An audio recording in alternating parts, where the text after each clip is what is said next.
o livro de Gênesis, capítulo 14, aonde nós vamos ver uma fascinante história retratando uma grande batalha de 5 reis contra 4, ou de 4 contra 5, conforme diz alguns títulos bíblicos. E eles estavam na região de Sodoma e Gomorra. O capítulo também vai destacar para a gente a bravura de Abrão, que derrota os sequestradores do seu sobrinho Ló. Nós também vamos conhecer uma enigmática figura de todas as Sagradas Escrituras, que é Melquisedeque. Nós vamos ver como o cenário político dos tempos bíblicos se destacavam e também a luta pelo poder e os tratados, as alianças que eram muito comuns nessa época. Vamos à leitura do texto. A minha diz assim: 4 reis lutam contra 5. Naquele tempo, Anrafel, rei de Sinear, e é interessante a gente destacar aqui que muitos estudiosos bíblicos, eles colocam na datação desse rei Anrafel aqui, o próprio rei da Babilônia, que é Sinear, né? Isso aí não existe contra-argumento, que era o famoso rei Hammurabi. Tanto que o seu tratado, que é muito famoso, ele se encontra hoje no Museu do Louvre, que é a famosa Estela de Hammurabi, onde encontramos leis muito parecidas com algumas leis que o próprio Deus deu a Moisés quando ele subiu ao Monte Sinai. O Senhor, ele sempre usa a linguagem humana para falar com as pessoas. Então, sempre surgiu no coração do homem um senso comum de responsabilidade pela vida do outro. Então, quando o Hammurabi ele escreve o seu tratado, uma das coisas que está escrita lá é a famosa lei de Talião, né? Olho por olho, dente por dente. Se você matar um homem, ele tem o direito de matar você. Se você roubar um boi dele, ele pode ir lá e tomar um boi seu. Então, isso são leis que mostram que desde a antiguidade o Senhor já conversava com o homem, não de uma forma tão limpa e clara como nós conhecemos nas Sagradas Escrituras, mas sempre teve esse senso de justiça, que como as pessoas deveriam se portar. Então, as leis, elas são muito anteriores àquilo que o Senhor deu ao próprio Moisés. Porém, sabemos que isso são ideias que surgem no coração do homem através do mandado do próprio Deus. Então, o senso de justiça, ele sempre existiu. Aí o texto continua, né? Acreditando em alguma possibilidade de ser Hammurabi, rei da Babilônia, ou seguindo a linha de outros estudiosos, pode ser que esse Anrafel não seja Hammurabi. A gente não tem uma comprovação histórica quanto a isso. Continuando a nomenclatura dos reis. Esse Sinear se encontra na Mesopotâmia, que é a própria Babilônia, tá? Não tem questionamento quanto a isso, não. Arioque, rei de Alazar. Kedorlaomer, rei de Elão. Elão hoje é o atual Golfo Pérsico. E Tidal, rei de Goim. Só a título de curiosidade, a Canaã atual, ela abrange Israel, Líbano e parte da região do Mar Mediterrâneo. Verso 2. Saíram à guerra contra Bera, rei de Sodoma, contra Birsma, rei de Gomorra, contra Sinabe, rei de Admá, contra Semeber, rei de Zeboim, e contra o rei de Bela, que é Zoar. Muitos nomes difíceis para a gente não precisar decorar. Verso 3. Todos esses últimos juntaram seus exércitos no vale de Sidim. Sidim hoje ela é submersa, tá? Ela fica no Mar de Sal. Esse Mar de Sal é o famoso Mar Morto por causa da sua alta salinidade, 5 vezes maior do que o sal dos outros mares, que tanto sal que ele nem possui vida e as pessoas não conseguem afundar nele. A gente vê muito vídeo, né? As pessoas que já tiveram a oportunidade de ir a Israel ou mesmo mergulhar nessas águas sabem que é impossível afundar nela. Então, do verso 3 ao verso 9, a gente vai ver os reis da Mesopotâmia, que eles forçavam os reis da cidade do Vale de Sidim a pagar um tributo. Por isso que houve guerra. Então, muitas vezes a gente não consegue compreender o que está entre linhas, mas é o básico de sempre. O mais forte subjuga o mais fraco, e se ele não precisa daquela localidade, daquela terra, simplesmente ele vai lá de vez em quando e pega tributos. Pega mantimentos, pega pessoas que ele considera útil para o seu reinado, soldados, mulheres, muitas vezes crianças. E é assim que era desenvolvida o início da humanidade. Verso 4.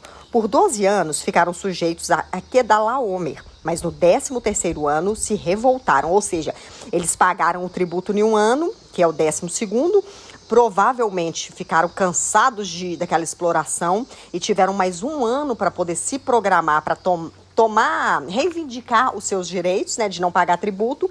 E no ano posterior eles ficaram prontos para essa rebelião. No 14º ano, Kedorlaomer e os reis que com ele tinham se aliado derrotaram os refaíns em Astarote e Carnaim.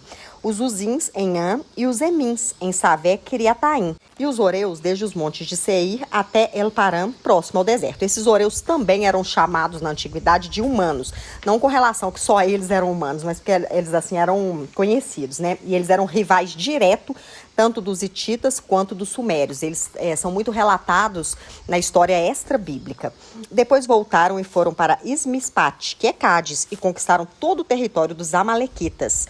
Lembrando que esse povo amalequita sempre foi conhecido por ser saqueador, um povo extremamente perverso.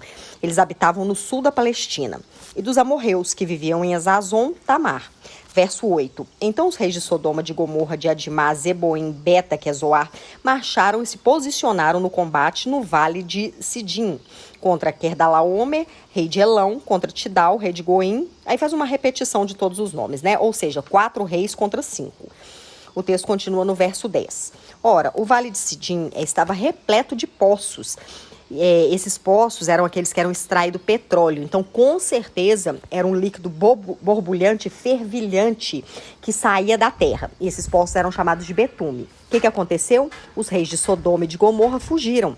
E alguns dos seus homens caíram nesses poços. E o restante conseguiu fugir para os montes. Ou seja, eles foram mortos praticamente na hora, por causa da alta temperatura desses poços. Tomaram, portanto, todos os bens de Sodoma e de Gomorra e todos os mantimentos que eles tinham. Apossaram-se também de Ló, filho do irmão de Abrão, que não existia a nomenclatura sobrinho nessa época, né? E eles moravam em Sodoma e dos seus bens e partiram, ou seja, pegaram tudo que ele tinha. Contudo, veio um que escapou e deu a notícia a Abrão, o hebreu. Este habitava junto aos carvalhais de Manre. Então, Abraão, ele é obrigado a entrar nessa guerra por proteção à família, por proteção e honra à sua própria dignidade, porque nessa época de olho por olho, dente por dente, cada um cuidava de si e a família protegia a si próprio. Então, por mais que não se dessem bem, tinha essa obrigação moral de cuidar uns dos outros. E aqui nós vemos pela primeira vez na história bíblica uma pessoa sendo chamada de hebreu. Aqui já não é mais ligado ao nome Éber, mas sim aquele que é descendente de. Então, portanto, a partir de agora, essa linhagem é chamada de hebreus. E eles habitavam junto aos carvalhais de Manre, o amorreu. Aqui Manre já é colocado como o nome de uma pessoa. Posteriormente, nós vamos ver apenas como uma localidade. E os seus irmãos Escol e Aner, que eram aliados de Abrão. Verso 14. Quando Abrão ouviu que o seu parente foi levado prisioneiro, mandou convocar imediatamente, os melhores 318 homens treinados para a guerra. Por mais que Abrão não tivesse uma ordem, pelo menos escrita, da parte de Deus, que ele tivesse a necessidade de ter uns soldados combatentes para poder tomar todas essas terras que o Senhor havia dado a ele por possessão, ele era um homem extremamente inteligente. Ninguém vai para a conquista despreparado. Então, desde sempre, Abrão pegou aqueles homens e colocou eles para ser treinados para qualquer eventual necessidade de ter um combate. E a gente vê que aqui houve essa primeira necessidade e esses homens serem utilizados para resgatar o sobrinho de Abraão. Esses homens eram treinados, nascidos na sua propriedade e partiu em perseguição aos inimigos de Dan. Atacou-os durante a noite em grupos e assim os venceu. Olha como Abraão ele tinha uma tática de guerra e uma sabedoria. Os homens estavam lutando durante todo o dia, um reino contra outro, 5 reinos contra 4. À noite, o que o soldado vai fazer? Vai colocar um ou outro para vigiar e vão dormir. E Abrão, ao invés de esperar amanhecer, ele ataca durante a noite, onde que a maioria está dormindo. Então, mesmo ele em menor número, ele usou de uma inteligência bélica para poder vencer essa batalha. Então, ele os venceu, os perseguiu até Obá, ao norte de Damasco. Conseguiu recuperar todos os bens e trouxe de volta seu parente Ló, com tudo o que possuía, juntamente com suas mulheres e os demais prisioneiros. Então, Abraão, com esse ataque surpresa, vem estabelecendo mais uma vez o seu nome e o seu poder em Canaã. E é óbvio que os povos vizinhos ficaram muito admirados com a sua coragem, a sua destreza e a sua ousadia. Verso 17. Após voltar, Abraão de sua vitória sobre Querdalaomer e sobre os reis que estavam com ele, saiu ao encontro do rei de Sodoma, no vale de Savé, que é o vale do rei.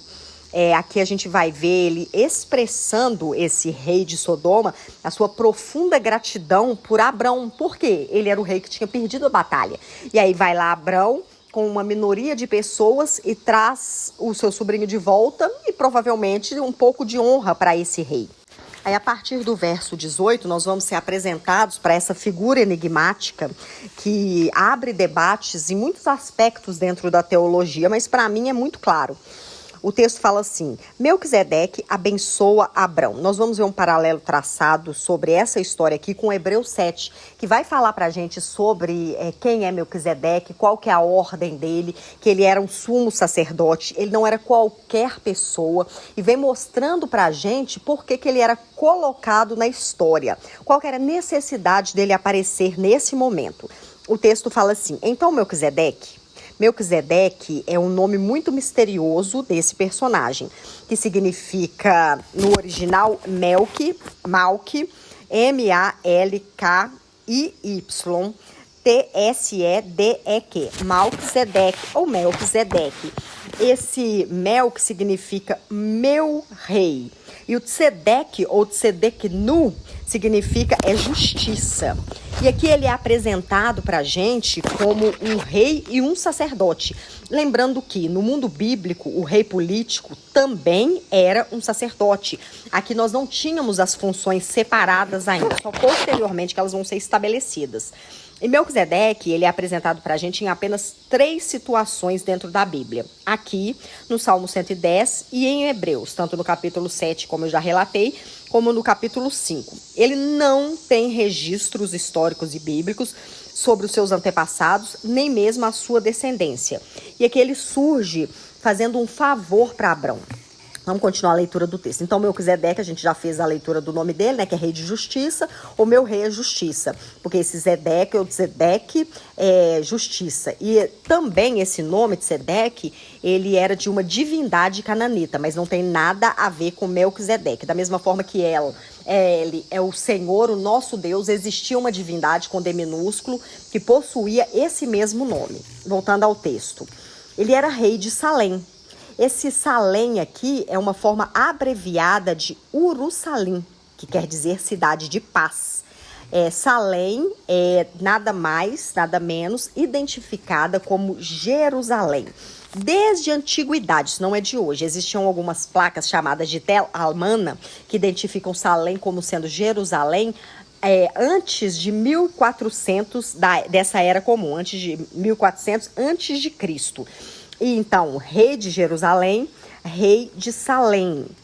Lembrando que Canaã era uma localidade muito grande e Jerusalém, ou Salém, como é descrita aqui nessa época, estava dentro de Canaã. E existia uma ordem hierárquica dentro dela.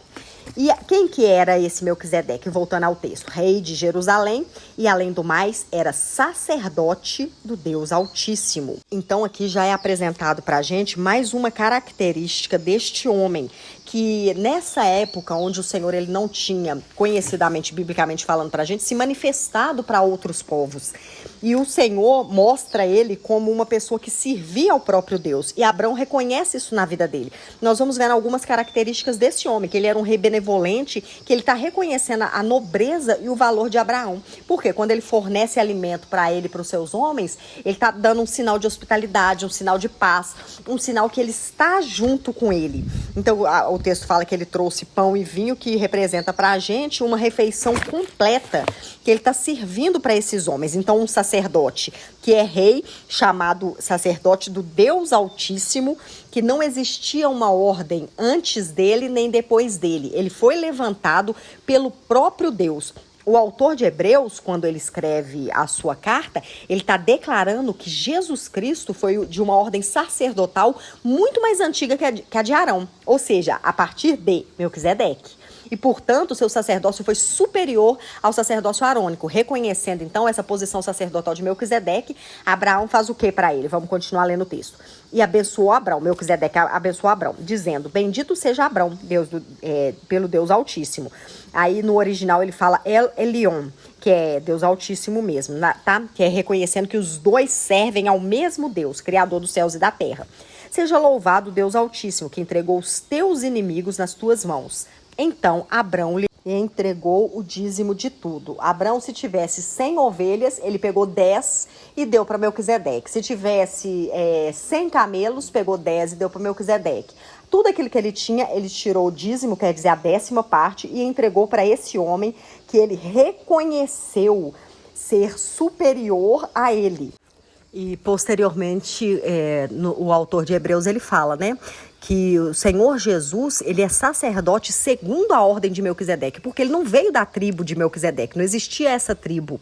Ele não fazia parte da tribo de Levi, que era a tribo que deu início à tribo de sacerdotes arônicos, que foi de onde foi tirado Arão, Moisés, que um foi chamado para ser legislador e o outro deu início ao ministério sacerdotal. Jesus Cristo, ele era da tribo de Judá, que não era uma tribo de sacerdotes. Então, de onde Hebreus tira que o nosso Senhor Jesus Cristo era sacerdote? Por causa de Melquisedeque. Ele era da linhagem direta de Melquisedeque. Então, por isso que alguns estudiosos acreditam que quando nós estamos falando desse personagem bíblico, nós estamos falando de uma cristofania, o próprio Senhor Jesus encarnado vindo compactuar com aquilo que Abrão estava fazendo.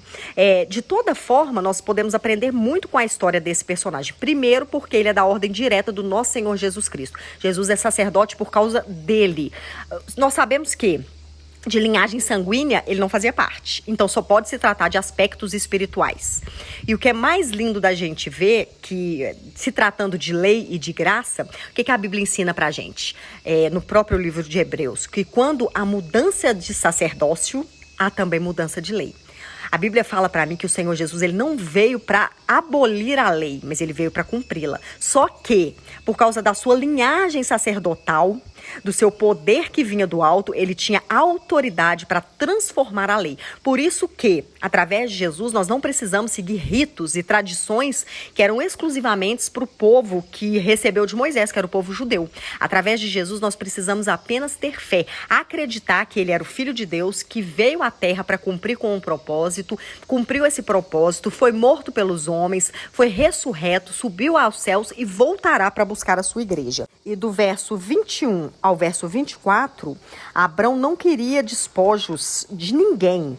O seu único objetivo era salvar o seu sobrinho Ló. O texto fala assim, olha, mais tarde o rei de Sodoma propôs a Abrão: me dá as pessoas e os bens podem ficar contigo. Aqui está se tratando dos prisioneiros de guerra. E a gente vê que o rei de Sodoma, aqui ele é uma tipificação de Satanás. Que o que ele quer? Dinheiro, poder, riqueza? Não, isso ele já tem. Ele quer as vidas, ele quer as almas, porque esse é o intuito dele. Tirar as pessoas das mãos de Deus e levar para o castigo eterno. Mas Abrão declarou ao rei de Sodoma: ergo as minhas mãos em adoração ao Senhor, o Deus Altíssimo. O Deus Altíssimo aqui no original é El Elyon, Criador dos céus e da terra. E juro que não ficarei com nada do que é teu, mas nem um fio de linha que tirar da sua sandália, para que jamais você venha falar: Abrão ficou rico por minha custa. Ou seja, Abrão sabia que ele ficaria rico e já era por causa do próprio Deus. Nada quero para mim, senão o que os meus servos comerem e a porção pertencente a Ner, Escol e Manre, os quais me acompanharam, que eles recebam o seu devido quinhão. Então ele fez um pedido razoavelmente justo diante de tudo aquilo que ele poderia conseguir. Ele só queria os alimentos que eles comeram, porque para ele não ficar no prejuízo financeiro, e todas as pessoas que realmente já pertenciam a ele, a casa dele, a família dele e ao exército dele.